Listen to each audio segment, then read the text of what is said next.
Good morning, Cullman. Thank you for joining us on Cullman Today. I'm your host, Christine Wiggins, and today is Friday, January 23rd. Coming up on Cullman Today, Governor Ivey has issued a state of emergency for Cullman and 18 other North Alabama counties ahead of this weekend's wintry forecast. Plus, ALEA is warning drivers to watch for black ice and slick roads this weekend. And a Cullman City school is getting statewide recognition, and it's one of only 9 in Alabama to earn the honor. All of this plus 4 and 4 weather and more. Now let's take a closer look at the top stories happening in Cullman today. Governor Ivey on Thursday issued a state of emergency for 19 northern Alabama counties ahead of an anticipated wintry and icy forecast. Officials said the proclamation is meant to help prepare for potentially dangerous driving conditions and to allow state resources to be positioned quickly. Cullman County is included in the declaration along with Blount, Lawrence, Marshall, Morgan, Walker, and Winston counties. Alabama Emergency Management Agency Director Jeff Smitherman said the agency has prepared extensively for winter weather with resources pre-staged for a range of scenarios. He said local emergency management agencies are coordinating planning and proactive measures, and the state is staying in close communication with partners to respond as conditions change. The governor said state agencies have been directed to position resources and urged residents to stay weather aware and follow local meteorologists. Under Alabama law, a state of emergency typically lasts 60 days, but it can be ended earlier by written proclamation. ALDOT and the Alabama Law Enforcement Agency are preparing for potential weather this weekend and urging Alabamians to take precautions now.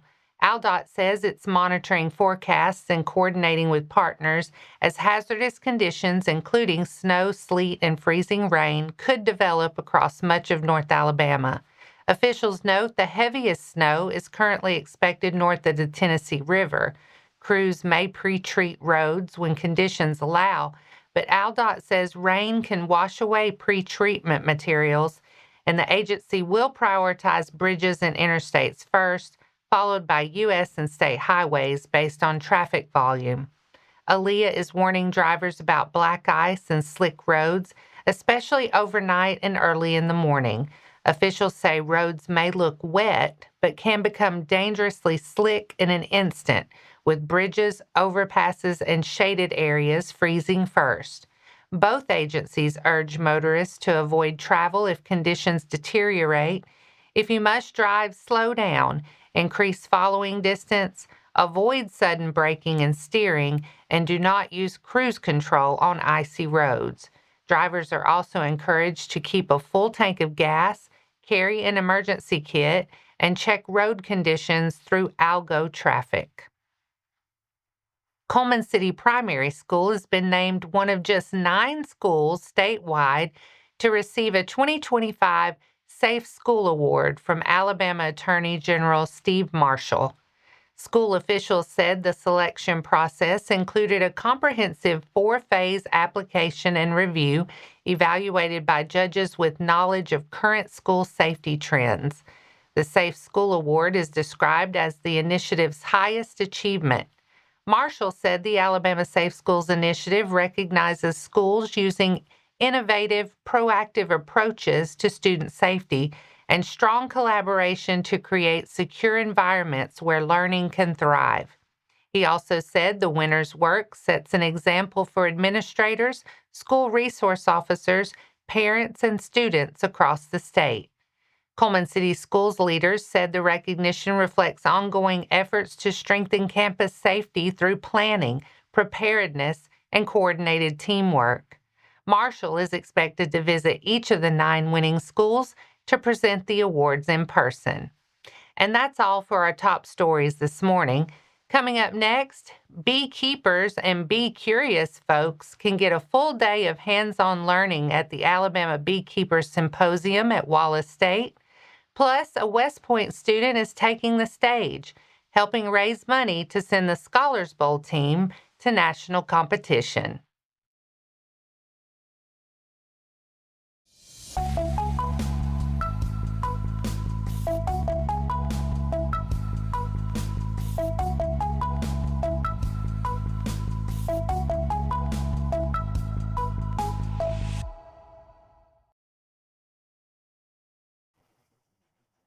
Welcome back. Now it's time to speed things up with a news rundown. 4 stories in under 4 minutes.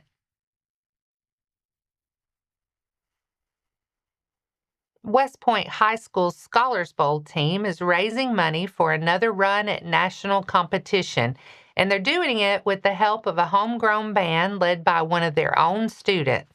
Annabelle Howe's got a look at Saturday's fundraising concert featuring Rain and the 17-year-old frontwoman, Sophie Henry. On Saturday, January 17th, the West Point High School Scholars Bowl team hosted a fundraising concert in the school auditorium featuring the local band Rain, led by West Point student Sophie Henry. The concert raised funds to support the team as it prepares to return to national competition in spring 2026. Rain blends rock, country, and original music in an energetic live show. The band formed over the summer and includes Eric Figueroa, Timothy Bolin, Brady Smith, and Lee Henry, the Scholars Bowl coach and Sophie Henry's father, who returned to performing after years away from the stage. Despite being newly formed, the band's members bring years of experience. Sophie Henry began performing professionally at age 13 in Nashville, gaining extensive live performing experience. The event also highlighted Scholars Bowl, an academic competition covering subjects such as science, history, math, literature, and pop culture. The West Point team won a national championship last year and is working toward another national appearance this spring. Rain plans to continue performing locally and hopes to book additional shows throughout the year, so be sure to follow them on social media and keep up with their performances. This has been Annabelle Howe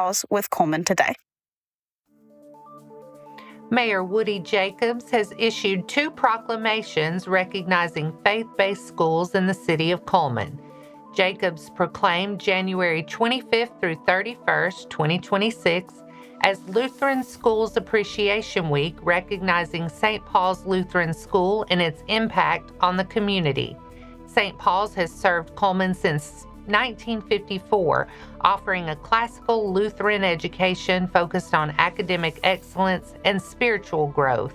The proclamation was presented during a ceremony attended by St. Paul's headmaster, Pastor William Parsons, teachers, and students from the 4th through 6th grades.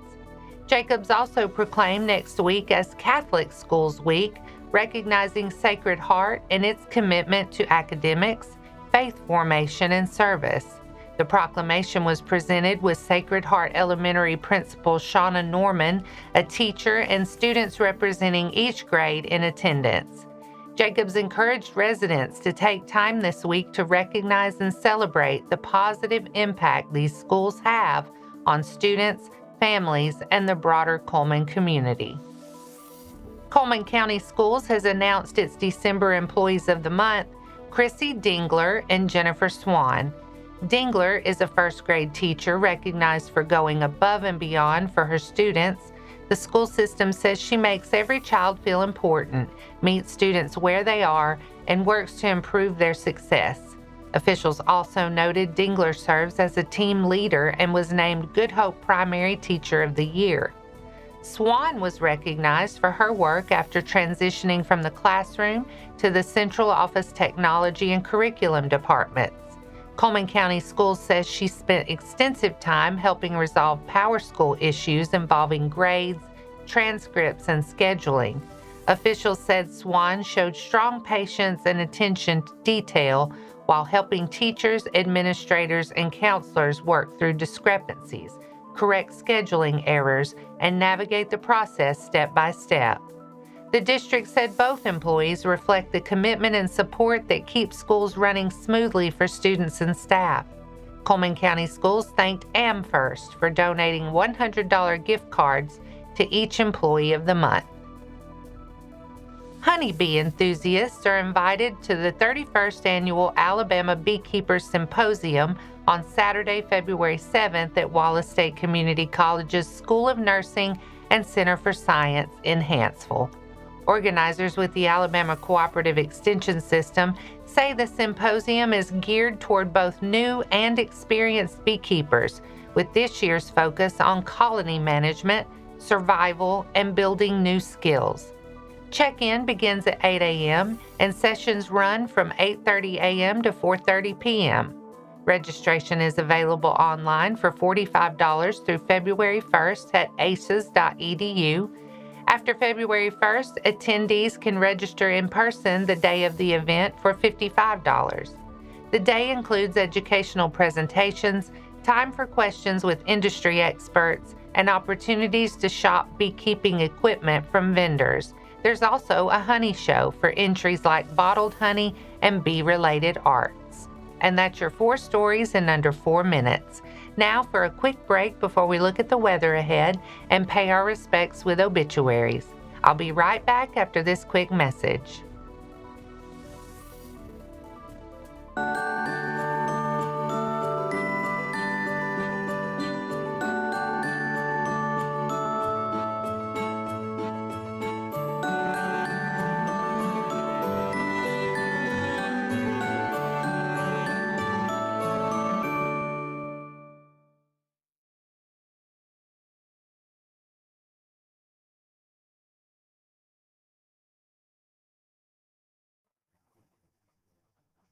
Let's take a moment to pause and remember those who lost their lives this week. Althea Marie Calloway, 89 of Athens, passed away Wednesday, January 21st. Graveside service will be today at 11 a.m. at Cullman City Cemetery. Aubrey Jerry White, 84 of Holly Pond, passed away Tuesday, January 20th. Visitation will be today from 10 to 11 a.m., followed by funeral service at 11 at Union Grove Church. He will be laid to rest in the adjoining cemetery. Sarah Campbell Green, 32 of Hanceville, passed away Tuesday, January 20th. Funeral service will be today at 2 p.m. at Hanceville Funeral Home Chapel, with burial at Valley View Cemetery.